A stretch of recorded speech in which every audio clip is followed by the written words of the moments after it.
how do you actually decide that investing in a particular company is good or bad, or how do you decide your money is worth putting where? आप investments करते हो तो आप पहले कुछ तो देखते होगे, correct? So in today's video I will explain you to how to analyze the balance sheet, because अब बिना balance sheet के analysis के you cannot invest anywhere. That should not be the ideal scenario, right? So in today's video I will even tell how to analyze the balance sheet for a layman जो finance background से शायद नहीं होंगे, but he or she will even understand कि balance sheet को कैसे analyze करना चाहिए in 15 minutes. Correct? It is very in depth, but yeah, I'll try to shorten it and give it on a very simple and a plain language कि ये हर किसी को समझ जाए, because knowing your balance sheet is very important. आप कहीं भी investment करो आपको एक बहुत ही बेसिक सी चीज आनी चाहिए, that is balance sheet analysis, right? Before starting, I'll just introduce about myself. I am CA Soumya Sharma. I started my career with KPMG. I'm currently associated with PwC. I have cracked all the Big Four interviews twice. Yeah, so let's begin. मैं एक बार बता देती हूँ what is balance sheet in case people don't know. Assets are something जो company own करती है, जो उनका खुद का ओन है. एसेट्स में फिक्स्ड एसेट्स, करंट एसेट्स, वो एसेट्स होते हैं. लाइबिलिटीज है जो आपको बाहर किसी को देना होता है. जब आप काम करते हो तो आपको कुछ पैसा बाहर भी देना होता है, राइट? तो that like your creditors and all, वो आपकी लाइबिलिटीज होते हैं. और इक्विटी क्या होती है? जो आपकी खुद की जमा पूंजी, आपने कैपिटल लगाया है उस कंपनी में, that is known as equity, right? अब आपको एनालिस कैसे करना है बैलेंस शीट किसी भी कंपनी की? आपको सबसे पहले दो बैलेंस शीट्स लेने हैं. आप एक लास्ट ईयर की बैलेंस शीट उठाओ, आप एक करंट ईयर की बैलेंस शीट उठाओ. करंट, आपको कोई रेशियोज तक नहीं जाना है, that is very in depth चीजें. I am telling you very simple आप कैसे एनालाइज कर सकते हो. आप सबसे पहले आप ट्रेंड एनालिसिस निकालो. आप ट्रेंड कैसे निकालोगे? यू हैव टू सी कि सेल्स बढ़ रही है, घट रही है, प्रॉफिटेबिलिटी बढ़ रहा है, घट रहा है, डेट पिछले साल से इस साल कितनी है. You will see this and then you will draw a conclusion by correlating the stuffs, जो मैं I will tell you how it is. आपको ये देखना है कि अगर आपके एसेट्स बढ़ रहे हैं, करेक्ट, अगर आपके एसेट्स बढ़ रहे हैं और उसको उसके बढ़ने से आपकी सेल्स बढ़ रही है, this is superb case, very nice, very good company, right? लेकिन अगर आपके एसेट्स बढ़ रहे हैं, आई एग्री कि आपकी balance sheet last two current years बड़े हैं, लेकिन अगर वो बढ़ावत आपकी लोन से आई है या आपने कहीं से बाहर से पैसे लिए हैं, ये थोड़ा रिस्की है and you have to investigate कि how is this working, correct? तो यू हैव टू इन्वेस्टिगेट कि आपके एसेट्स बढ़े हैं, वेरी गुड, पर वो किस तरह बढ़े हैं, you have to check that, right? ऐसे ही आपको अपनी नेटवर्थ भी देखनी है कि आपकी वो बढ़ी है तो वो किस तरह से बढ़ी है. क्या वो आपको बाहर से एक्सटर्नल हेल्प लेके वो बढ़ रही है, या आपकी खुद की कंपनी की प्रॉफिटेबिलिटी इतनी अच्छी है कि उस वजह से आपकी ग्रोथ हो रही है, करेक्ट? सेकंड, आपको लिक्विडिटी एनालाइज करनी. This is very important. By liquidity I mean ये वो पैसा होता है जो आपको 12 महीने में कहीं से आना होता है या आपको देना होता है, करेक्ट? सो आना वाला it is current assets and जाने वाला इट इज करंट लाइबिलिटी. सो हमेशा यू शुड सी कि जो आपके करंट एसेट्स हैं वो इतने तो होने चाहिए, जो पैसा आपको 12 महीने में आने वाला है वो इतने तो होने चाहिए जो पैसा आपका 12 महीने में जाने वाला है, करेक्ट? करेक्ट, वो इससे ज्यादा ही होना चाहिए, राइट? अगर ये इससे ज्यादा है, it is very very comfortable position. अगर उल्टा है, your current liabilities are more than current assets, it may not be that feasible, it may put pressure, right? तो you also have to check this कि उस company की liquidity कैसी है.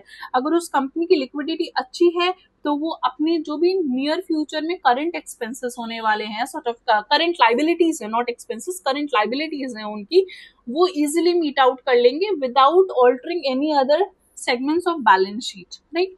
Third thing which is very important to be check, your debt part. When I say debt part, ये वो होता है जो आप लोन्स लेते हो, आप बैंकर्स से, आप बैंक से लोन उठाते हो, आप किसी एक्सटर्नल पार्टी से लोन उठाते हो. Debt is good in a way, to some extent it's good, fine. कहते भी हैं कि debt is the cheapest source of income, correct, I agree. But debt उस लेवल पे नहीं होना चाहिए कि आप विद टाइम बैंक्रप्सी के लेवल पे आ जाओ। इतना डेट भी it's not good in a company. तो इसके लिए एक रेशियो होता है डेट टू इक्विटी। इक्विटी आपका खुद की जमा पूंजी है जो उस कंपनी में उसने लगा रखी है, डेट इज जो आप एक्सटर्नली लेते हो। इसीलिए हमेशा बोलते हैं कि उस कंपनी का जो रेशियो होता है डेट टू इक्विटी, अगर वो लेस देन 1 है, इट्स वेरी गुड। ठीक है, आपकी डेट इससे ज्यादा नहीं होनी चाहिए जो आपकी जमा पूंजी की। कल को अगर आपकी कंपनी बंद हो गई तो इतना तो हो कि आपने जितना लगाया है उस कंपनी में वो रिकवर हो पाए। अगर उससे ही एक्सीड हो जाएगा तो आपकी रिकवरी ही नहीं होगी डेट की। करेक्ट। सेकेंड, आप अगर वो 1 to 2 के बीच में है तो it is Okesh right. And अगर वो 2 से ज्यादा है, डेट आपका इक्विटी से भी ज्यादा हो गया है, तो ये थोड़ा सा डाइसी हो जाता है scenario. So you have to investigate now what more procedures are they following in the company. आप इसके उनसे ऑल्टरनेटिव्स मांग सकते हैं कि आप इसको सिक्योर कैसे कर रहे हो। You can also ask your how are you securing this in the company. Correct. So and also you have to ask कि क्या डेट हर साल बढ़ रहे हैं। ठीक है, और अगर डेट्स हर साल बढ़ रहे हैं तो इट्स गुड। मतलब इट्स गुड इन अ वे कि अगर उसके साथ प्रॉफिट्स भी बढ़ रहे हैं देन तो इट इज गुड, मतलब आपकी बिजनेस एक्सपैंड हो रही है। लेकिन आपके डेट्स बढ़ रहे हैं बट आपकी प्रॉफिट स्टैग्नेंट है, तो ये एक वार्निंग साइन है जो आपको चेक करना होगा with the previous year balance sheet and this year balance sheet. Correct. Next, you also have to analyse the asset की क्वालिटी क्या है। बाय एसेट की quality I mean to say, अगर आपके फिक्स्ड एसेट्स बढ़ रहे हैं, करेक्ट, आपके फिक्स्ड एसेट्स कंपनी में बढ़ रहे हैं और वो इसलिए बढ़ रहे हैं क्योंकि वो इसलिए बढ़ रहे हैं। एसेट्स का बढ़ने का मतलब होता है कि आपका ना बिजनेस एक्सपैंड कर रहा है। अगर बिजनेस एक्सपैंड कर रहा है it is very good, but लेकिन अगर आपको वो बिजनेस ना लोन लेके एक्सपैंड नहीं करना चाहिए। यू शुड सी की कॉरेस्पॉन्डिंग फिक्स्ड एसेट्स के अगेंस्ट कोलेट्रल एसेट्स तो नहीं है, आपने कहीं गिरवी लेके तो एसेट्स नहीं कंपनी खरीद रही है। Correct. So you have to check कि ये एसेट्स कैसे कंपनी में आए गए हैं। Correct, you have to check that. Secondly, trade receivable आपको चेक करना है, because trade receivable is your debtors. मतलब आपकी सेल तो हो रही है लेकिन वो आपकी सेल हो रही है लेकिन वो कैश सेल नहीं हो रही है, आपकी क्रेडिट सेल हो रही है। ठीक है, तो बेसिकली आपको पैसा तो आना बनता है। करेक्ट, आपको 12 महीने में पैसा आना बनता है, लेकिन देयर माइट बी चांसेस, अगर डेटर्स बहुत ज्यादा है तो बैड डेट होने के चांस होते हैं कंपनी में। तो अगर बैड डेट्स होने के चांसेस हैं तो उस केस में कंपनी, अगर ह्यूज बैड डेट है तो बैंक्रप्सी होने के बहुत हाई चांसेस होते हैं। यू हैव टू चेक कि ये डेटर्स इतने नहीं होने चाहिए कि it is not that it may result in bankruptcy. So you have to check in that way. Second, inventory जो आपका माल पड़ा है गोडाउन में, that is known as inventory. So आपको ये यहाँ पे देखना है कि आपकी इन्वेंट्री ज्यादा होना is good point, but inventory इतनी ज्यादा नहीं होनी चाहिए कि आपकी इन्वेंट्री पाइल अप होती जा रही है बट आपकी सेल या तो स्टैग्नेंट है या फिर it is not in proportion to the increase in inventory. Correct. तो या तो so basically it is not justifying, so there has to be a good relation between inventory and sales. So you also have to check this कि अगर आप inventory बढ़ रही है तो आपके सेल्स भी तो बढ़नी चाहिए। आप सिर्फ इन्वेंट्री पाइल अप कर रहे हो और अल्टीमेटली फिर वो इन्वेंट्री ऑब्सोलीट होनी है ना। ऑब्सोलीट मतलब वो वेस्टेज ही होना है कंपनी का आगे जाके। करेक्ट। तो इन्वेंट्री होना आपकी अच्छी बात है, एसेट्स आपके बढ़ रहे हैं, बट एसेट्स इस लेवल पे भी बढ़ने चाहिए कि आपकी सेल्स भी बढ़नी चाहिए उस कंपनी में। So it has to be correlated. Correct. Now cash and bank तो इज सिंपल कि आपका ये सेफ्टी कुशन है, ये होना ही चाहिए ताकि अगर कभी टफ टाइम आए, सॉर्ट ऑफ अभी कोविड का टाइम आया था, so bank and cash is very important कि वो immediate like most quickest and the most liquidated form is cash जो कंपनी यूज करती है in an emergency. Correct. Okay, then you have to analyze the shareholders equity. Now by equity I mean to say कि company में reserves and surplus भी होना equally important है। Now when I से reserves and surplus, that means कि company अपनी जो उनकी जो प्रॉफिट हो रही है उसमें से there certain part of the percentage जो अपनी रिजर्व्स में डाल रही है। करेक्ट। सो अगर वो नहीं है कंपनी के पास then you have to check it out, वो डिविडेंड्स पे कर रहे होंगे company. That is also good point, but complete dividend pay करना to shareholders is not something very good.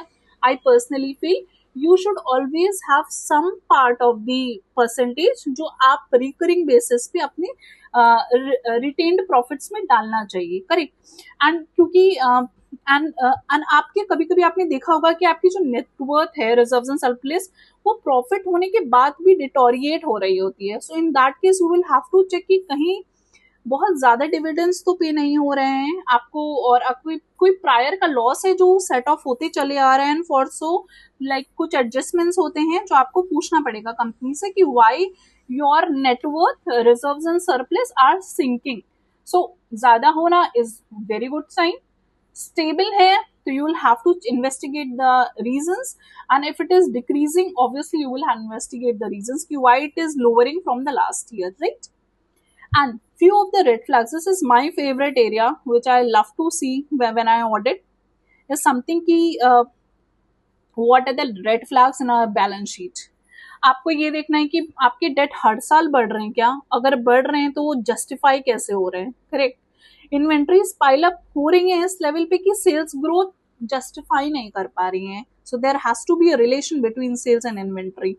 Negative working capital बहुत ज्यादा नहीं होना चाहिए। I will tell you what is working capital. Working capital is your current assets minus current liability. Here we see कि आपकी company के पास day to day काम करने के लिए पैसा कितना है, करेक्ट।